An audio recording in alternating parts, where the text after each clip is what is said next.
സുഹൃത്തുക്കളെ നമസ്കാരം. പുതിയൊരു വീഡിയോയിലേക്ക് എല്ലാവർക്കും സ്വാഗതം. നാളെ ബബ്ബ എന്ന് പറയുന്ന ഒരു സിനിമ നാളെ റിലീസാവുകയാണ്. നിങ്ങൾക്ക് എല്ലാവർക്കും അറിയാം മോഹൻലാൽ അതിൻ്റെ അകത്തുണ്ട്. അതിൻ്റെ അകത്ത് മോഹൻലാൽ അത് ഷെയർ ചെയ്തു എന്ന് പറഞ്ഞിട്ട് ഭാഗ്യലക്ഷ്മിൻ്റെ വക വേറെ പ്രശ്നങ്ങളുണ്ട്. അതുപോലെ തന്നെ എന്ന് പറഞ്ഞു കഴിഞ്ഞാൽ പിന്നെ എന്താണ് അണ്ടിയാണോ എന്ന് ചോദിച്ചിട്ട് നമ്മളെ ബൈജു എന്ന് പറയുന്ന അവതാരവും രംഗത്തുണ്ട്. അതുപോലെ തന്നെ ഈ മോഹൻലാലിൻ്റെയും ദിലീപിൻ്റെ സിനിമ കാണില്ല എന്ന് പറഞ്ഞിട്ട് ഒരുപാട് സ്ത്രീകൾ രംഗത്തുണ്ട്. നമുക്ക് എല്ലാവർക്കും അറിയാം KSRTC ബസ്സിൽ പോലും ദിലീപിൻ്റെ സിനിമ പ്രദർശിപ്പിക്കാൻ പാടില്ല എന്നുള്ള തരത്തിൽ ഒരുപാട് പ്രശ്നങ്ങളും കാര്യങ്ങളൊക്കെ വന്നിരുന്നു.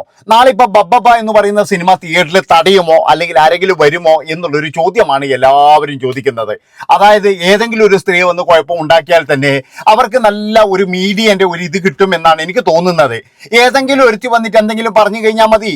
ഇപ്പോൾ തന്നെ എന്ന് പറഞ്ഞു കഴിഞ്ഞാൽ നമുക്ക് എല്ലാവർക്കും അറിയാം ദിലീപിന്റെ ഒരു സിനിമ പ്രദർശിപ്പിച്ചുകൊണ്ട് ഒരു കുഴപ്പവുമില്ല. ആ ബസ്സിൽ എന്തിന്റെ കുഴപ്പമാണ്? പറക്കം തളിക എന്ന് പറയുന്നത് ദിലീപിന്റെ മാത്രം സിനിമയാണോ? അതിന്റെ സംവിധായകനുണ്ട്. അതുപോലെ തന്നെ എന്ന് പറഞ്ഞാൽ ഒന്നും അറിയാതെ ശ്രീ അശോകനുണ്ട്. അതുപോലെ മൺമറിഞ്ഞു പോയ കൊച്ചു ഹനീഫയുണ്ട്. അങ്ങനെ ഒരുപാട് പേരുടെ ഒരു പ്രയത്നമാണ് ഈ സിനിമ എന്ന് പറയുന്നത്. അപ്പൊ അത് നശിപ്പിക്കാൻ വേണ്ടിയിട്ട് എന്തോ ഒരു പേരിന് വേണ്ടിയിട്ട് ഈ വഷളന്റെ സിനിമ ഞാൻ കാണില്ല. അങ്ങനെ നിങ്ങൾക്ക് ബേർഡന്റെ പാട്ടില്ലേ? ബേർഡൻ എന്താ? ബേർഡനെതിരെ പരാതിയില്ലേ? കുഞ്ചമ്മതിനെതിരെ പരാതിയില്ലേ? പരാതി ഇല്ലാതെ ആരാ ഉള്ളത്? എന്തിനധികം പറയുന്നത്? നമ്മളെ ഗണേഷ് കണ്ടം പോലെ ചില പരാതികളൊക്കെ വന്നിട്ടില്ലേ? പക്ഷെ എന്ന് പറഞ്ഞു കഴിഞ്ഞാൽ കൃത്യമായിട്ട് തെളിവോ കാര്യങ്ങളോ ഇല്ല. അത് തന്നെയാണ്. അതുപോലെ തന്നെ എന്ന് പറഞ്ഞാൽ ദിലീപിന്റെ ഒരു പടം വരുമ്പോൾ എന്തിനാണ് ഇങ്ങനെ വിഷമിക്കുന്നത്? ഇപ്പോ ബബ്ബ എന്ന് പറയുന്ന സിനിമ നാളെ തിയേറ്ററിൽ തോൽപ്പിക്കാൻ വേണ്ടിയിട്ട് ഒരുപാട് പേര് നിൽക്കുന്നുണ്ട്. അതാണ് നിങ്ങൾ മനസ്സിലാക്കേണ്ടത്. ഞാൻ പറഞ്ഞല്ലോ, ദിലീപ് എന്ന് പറയുന്ന ഒരു മനുഷ്യന്റെ ജീവിതത്തിൽ അയാൾ കാണിച്ച മണ്ടത്തരമാണോ ഇനി വേറെ എന്തെങ്കിലും ആണോ എന്നൊന്നും എനിക്കറിയില്ല. പക്ഷെ ഞാൻ ഒരു കാര്യം പറയാം, അയാൾക്ക് ഒരുപാട് മണ്ടത്തരങ്ങൾ പറ്റിയിട്ടുണ്ട്. അയാൾ ചെയ്തു കൂട്ടിയത് എന്താണെന്ന് വെച്ച് കഴിഞ്ഞാൽ അയാൾ കൊച്ചിയിലെ നാലാംകിട ടീമുമായിട്ട് ഇവരെ ബന്ധം ഉണ്ടാക്കിയതിൻ്റെ ഒരു ഫലമാണ് അയാൾ ഇപ്പോൾ അനുഭവിച്ചുകൊണ്ടിരിക്കുന്നതെന്നേ ഞാൻ പറയുള്ളൂ. ഞാൻ പറഞ്ഞല്ലോ, നമ്മളെപ്പോഴും എന്ന് പറഞ്ഞാൽ ബന്ധം ഉണ്ടാക്കുമ്പോൾ സൂക്ഷിക്കണം. ഇവൻ ഏതു വഴിക്കാണ് നമ്മളടുത്തേക്ക് പ്രശ്നം വരുവാന്ന് പറയാൻ പറ്റൂല. ഇപ്പം നമ്മളൊരു വണ്ടിയിൽ പോകുന്നേ, ഒരുത്തൻ നമ്മളെടുക്കുന്ന കൈ നീട്ടുന്നത് നല്ല ഡീസൻറ്റ് മനുഷ്യനായിരിക്കും. കയ്യിലൊരു കവർ ഉണ്ടാകും, ചിലപ്പോൾ അതിൻ്റെ അകത്ത് മയക്കുമരുന്നായിരിക്കും. അത് മതി നമ്മൾ പെടാൻ വേണ്ടിയിട്ട്. അതുകൊണ്ടാണ് ഞാൻ പറയുന്നത്, നമ്മൾ ബന്ധം ഉണ്ടാക്കുമ്പോഴും അറിയാത്തവർക്ക് ലിഫ്റ്റ് കൊടുക്കുമ്പോഴും അതുപോലെ തന്നെ അറിയാത്തവരുമായിട്ട് സംസാരിക്കുമ്പോഴൊക്കെ നമ്മൾ ഒരുപാട് ശ്രദ്ധിക്കേണ്ട കാര്യങ്ങളുണ്ട്. ശ്രദ്ധിച്ചിട്ടില്ലെങ്കിൽ നമുക്ക് എട്ടിൻ്റെ പണി കിട്ടും. ഇപ്പോഴേ ബബ്ബ എന്ന് പറയുന്ന സിനിമ മോഹൻലാലും കൂടി അതിനകത്ത് അഭിനയിക്കുന്നുണ്ട്. അപ്പൊ അതൊക്കെ എന്ന് പറഞ്ഞ് നിർമ്മാതാക്കളുടെയും അതുപോലെ മറ്റു പലരുടെയും തന്ത്രങ്ങളായിരിക്കാം. കാരണം എന്താണെന്ന് വെച്ചാൽ ദിലീപിന് ഇനി എന്തെങ്കിലും ഒരു പ്രശ്നം ഉണ്ടായി കഴിഞ്ഞാൽ തന്നെ ദിലീപ് ഇനി എന്താണെന്ന് വെച്ചാൽ ജയിലിൽ പോകേണ്ടി വന്നാൽ തന്നെ മോഹൻലാലിനെ കൊണ്ട് ഈ പടം ഓടിക്കണം എന്നുള്ളത് കൊണ്ടായിരിക്കാം. അതുകൊണ്ട് തന്നെ എന്ന് പറഞ്ഞാൽ മോഹൻലാലുണ്ട്, പിന്നെ എന്ന് പറഞ്ഞാൽ വിനീത് ശ്രീനിവാസൻ, ധ്യാൻ ശ്രീനിവാസൻ എല്ലാവരും ഉണ്ട്. അതുകൊണ്ട് ഞാൻ പറയുന്ന ഒരു കാര്യം എന്താണെന്ന് വെച്ചാൽ നാളെ ബബ്ബ ഒരാളും തടയാനോ അല്ലെങ്കിൽ ആ സിനിമക്കെതിരെ പ്രവർത്തിക്കാനോ പാടില്ല. ദിലീപിന്റെ മാത്രമല്ല അത്. പിന്നെ ദിലീപിനെ എന്തിനാണ് അഭിനയിപ്പിച്ചത് എന്ന് വേണമെങ്കിൽ നമുക്ക് നിർമ്മാതാവിനോട് ചോദിക്കാം. അതൊന്നും വലിയ പ്രശ്നമല്ല.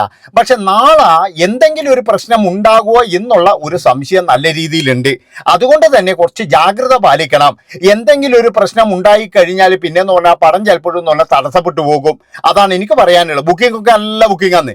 ഇവിടെ ഞാൻ പറഞ്ഞല്ലോ, ദിലീപ് എന്ന് പറഞ്ഞ ഒരു മനുഷ്യന്റെ പടം വന്നു കഴിഞ്ഞാൽ ഇനി എന്തൊക്കെ പറഞ്ഞു കഴിഞ്ഞാൽ ഭയങ്കര ആൾക്കാർ കയറുന്നുള്ളതിൽ യാതൊരു സംശയവും ഇല്ല. ഇപ്പൊ മോഹൻലാലും കൂടി ഉള്ളത് കൊണ്ട് തന്നെ ഡബിൾ ബുക്കിംഗ് ആണ് പോയിരിക്കുന്നത്. അതുകൊണ്ട് തന്നെ പല സ്ഥലങ്ങളിലും അതിരാവിലെ തന്നെ ഷോ തുടങ്ങുന്നുണ്ട്. അതുകൊണ്ടാണ് ഞാൻ പറയുന്നത്, നമ്മുടെ നാട്ടിൽ ഇപ്പോഴും എന്ന് പറഞ്ഞാൽ മൊത്തത്തിൽ എന്ന് പറഞ്ഞ ഒരു അരാജകത്വമാണ്. അതായത് എല്ലാവരും എന്ന് പറഞ്ഞു കഴിഞ്ഞാൽ എന്താ പറയേണ്ടത്, എല്ലാവരെയും വിമർശിക്കുന്നത്, നമ്മൾ ഇതുവരെ കേൾക്കാത്തതുപോലെ വിധി പറഞ്ഞ ജഡ്ജിയെ വിമർശിക്കുന്നത്, കോടതിയെ വിമർശിക്കുന്നത്, അങ്ങനെ എല്ലാവരും എന്ന് പറഞ്ഞു കഴിഞ്ഞാൽ ഒരു പ്രത്യേക തരത്തിലാണ് പോയിക്കൊണ്ടിരിക്കുന്നത്. ആർക്കും ആരെയും വിശ്വാസമില്ല, ആർക്കും നീതി കിട്ടുന്നില്ല എന്നുള്ള ഒരു തോന്നിച്ച മൊത്തത്തിലുള്ള എല്ലാവർക്കും വന്നിട്ടുണ്ട്. ഇവിടെ എല്ലാവരും ഇപ്പോഴും ഫെയിമാകാൻ വേണ്ടിയിട്ട് ചില ആൾ കളിക്കുന്നത്. ദിലീപിനെ കുറ്റം പറഞ്ഞു കഴിഞ്ഞാൽ ഇപ്പം ജീവിക്കാം എന്നുള്ള രീതിയിൽ നടക്കുന്ന കുറേ ആൾക്കാരുണ്ട്. അതുപോലെ ദിലീപിനെ മോശപ്പെടുത്തി പറഞ്ഞാലും ജീവിക്കാം എന്ന് പറയുന്ന കുറേ ആൾക്കാരുണ്ട്. ഒരു കാര്യം ഞാൻ നിങ്ങളോട് എല്ലാവരോടും പറയുകയാണ്, അതായത് അതിജീവിതക്ക് നീതി കിട്ടുക തന്നെ വേണം.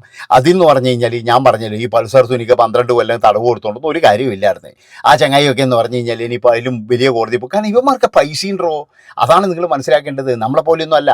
അപ്പം ഞാൻ പറഞ്ഞു വരുന്നത് എന്താണെന്ന് വെച്ചാൽ, ദിലീപിൻ്റെ പടങ്ങളായാലും എന്തെന്നായി കഴിഞ്ഞാലും അത് തടയാനോ പിടിക്കാനൊന്നും പോയിട്ട് യാതൊരു കാര്യവുമില്ല. പിന്നെ ദിലീപിൻ്റെ പടമായതുകൊണ്ട് ഇനി പൊളിയോ എന്ന് ചോദിച്ചു കഴിഞ്ഞാൽ പൊളിയാനൊന്നും പോകുന്നില്ല എന്ന് എനിക്ക് തോന്നുന്നത്. കാരണം എന്താ വെച്ചാൽ നല്ല എന്താ പറയേണ്ടത്, ലാലേട്ടനൊക്കെ അഭിനയിക്കുന്നുണ്ടെങ്കിൽ അതിനനുസരിച്ച കഥയും കാര്യങ്ങളൊക്കെ ആയിരിക്കാം. അപ്പോൾ ലാലേട്ടൻ ഗസ്റ്റ് റോളിൽ വന്ന എല്ലാ സിനിമയും എന്ന് പറഞ്ഞാൽ നല്ല വിജയം ഉണ്ടാക്കിയിട്ടുണ്ട്. സമ്മറിൻ ബത്ലഹം എന്ന് പറയുന്ന സിനിമ നമുക്കറിയാം. ഒരേ ഒരു സീനിൽ മാത്രം നിരഞ്ജൻ എന്ന് പറയുന്ന ഒരു കഥാപാത്രമായി വന്ന് അത് മൊത്തത്തിൽ തൂക്കിയെടുത്ത് കൊണ്ടുപോയ ഒരു വ്യക്തിയാണ് ലാലേട്ടൻ. അതേപോലെ തന്നെ എന്ന് പറഞ്ഞാൽ ഈ സിനിമയും ദിലീപിന്റെ കയ്യിൽ നിന്നും തൂക്കിയെടുത്ത് കൊണ്ടുപോകുമോ, അല്ലെങ്കിൽ ദിലീപിന് വേണ്ടിയിട്ടുള്ള സിനിമയാണോ, ഇനി ദിലീപിന്റെ കേസുമായിട്ട് ബന്ധപ്പെട്ട സിനിമയാണോ എന്നൊന്നും എനിക്കറിയില്ല. എന്തൊക്കെ ആയിക്കഴിഞ്ഞാലും ഭാഗ്യലക്ഷ്മിയെ പോലെയുള്ള കുറേ ആൾക്കാർ എന്ന് പറഞ്ഞു കഴിഞ്ഞാൽ ഇതിന്റെ പിന്നിലുണ്ട്. അവരൊക്കെ എന്ന് പറഞ്ഞു കഴിഞ്ഞാൽ ഈ ബബ്ബബ്ബ എന്ന് പറയുന്ന സിനിമ ഇറങ്ങുന്നതിന് തന്നെ എന്ന് പറഞ്ഞാൽ ഭയങ്കരമായിട്ട് ദേഷ്യമുണ്ട് അവർക്ക് എല്ലാവർക്കും. അതുപോലെ ലാലേട്ടൻ ഇതിൻ്റെ അകത്ത് അഭിനയിച്ചത് തന്നെ എന്ന് പറഞ്ഞാൽ നല്ല രീതിയിൽ വിമർശനവും കാര്യങ്ങളൊക്കെ ഉണ്ട്. പക്ഷെ അതൊന്നും നമ്മൾ കാര്യമാക്കേണ്ട ആവശ്യമില്ല. കാരണം എന്താണെന്ന് വെച്ച് കഴിഞ്ഞാൽ ഇതിലും വലിയ കേസ് ജഗതിക്ക് വന്നിട്ടുണ്ട്. അന്നൊക്കെ ഭാഗ്യലക്ഷ്മി ഒരു നിലപാടോ കാര്യങ്ങളോ ഒന്നും ഉണ്ടായിട്ടില്ല. അതുപോലെ തന്നെ പറയുകയാണെങ്കിൽ തന്നെ ഇപ്പൊ ബേർഡന് അവാർഡ് കൊടുത്ത് ഒരാൾക്കും ഇഷ്ടപ്പെട്ടില്ല. പക്ഷെ ഭാഗ്യലക്ഷ്മി അവിടെയും ഒന്നും മിണ്ടാൻ പോയിട്ടില്ല. ഭാഗ്യലക്ഷ്മി മാത്രമല്ല, ഒരുപാട് പെൺസിംഹങ്ങളുടെ അവരാരും മിണ്ടാൻ പോയിട്ടില്ല. അപ്പോൾ അവർക്ക് താല്പര്യമുള്ള കേസിൽ മാത്രം ഇങ്ങനെ പ്രതികരിക്കുമ്പോഴും ഒരു കാര്യം മനസ്സിലാക്കുക, നിങ്ങളെല്ലാവരും ജീവിച്ചതും നിങ്ങളെല്ലാവരും അറിയപ്പെട്ടതും സിനിമ എന്ന് പറയുന്ന ഒരു മാധ്യമമാണ്. അതുകൊണ്ട് തന്നെ സിനിമയെ തള്ളിപ്പറയുന്ന നിങ്ങളെ, അതായത് സിനിമയെ തള്ളിപ്പറയാൻ പാടില്ല എന്നാണ് എനിക്ക് പറയാനുള്ളത്.